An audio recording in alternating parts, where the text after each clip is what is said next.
Assalamualaikum warahmatullahi wabarakatuh. Perkenalkan, nama saya Maulidia Eka Damayanti dari kelas 12 IPA 6 absen 16. Jadi di sini saya akan menerangkan tentang CPR. CPR itu disebut juga dengan resusitasi jantung paru. CPR merupakan teknik kompresi dada dan pemberian nafas buatan kepada orang-orang yang detak jantungnya atau pernafasannya terhenti.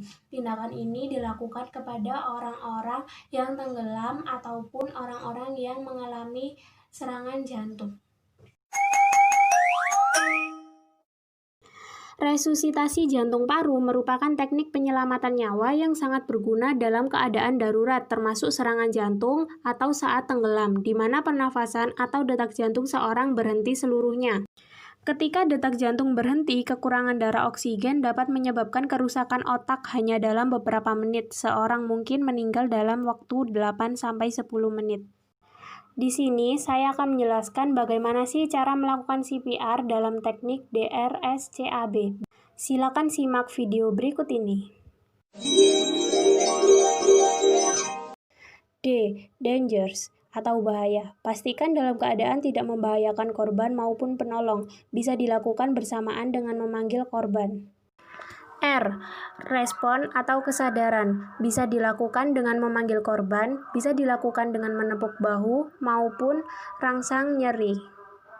S. Shout for help. Panggil bantuan dengan menghubungi rumah sakit, klinik terdekat, maupun berteriak kepada orang sekitar. Jika melalui HP, sebutkan nama pelapor, apa yang terjadi, kondisi korban, lokasi kejadian, dan bantuan yang dibutuhkan.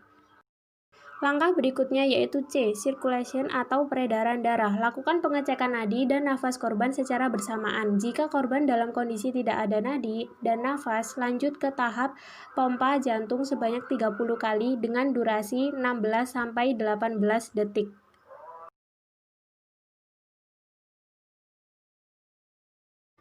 A. Airway atau jalan nafas. Pastikan tidak ada sumbatan pada jalan nafas. B. Breathing, memberikan nafas bantuan kepada korban sebanyak 2 kali. CPR dilakukan selama 2 menit atau 5 siklus sebelum ke tahap evaluasi korban. Satu siklus CPR itu 30 kali kompresi atau pompa jantung dan 2 nafas bantuan. Adapun hal-hal yang perlu diperhatikan ketika melakukan CPR, pastikan posisi tangan pada proses pemompaan lurus atau vertikal. Yang kedua, pandangan penolong mengarah ke wajah korban. Yang ketiga, saat memberikan nafas bantuan, pastikan menggunakan teknik head tilt chin lift.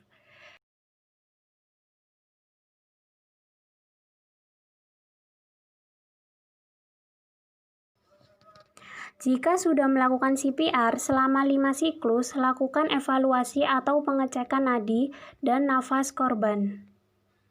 Ini merupakan hal-hal yang perlu dilakukan setelah melakukan CPR. Yang pertama, ketika korban ada nadi dan ada nafas, maka hal yang perlu dilakukan yaitu recovery posisi.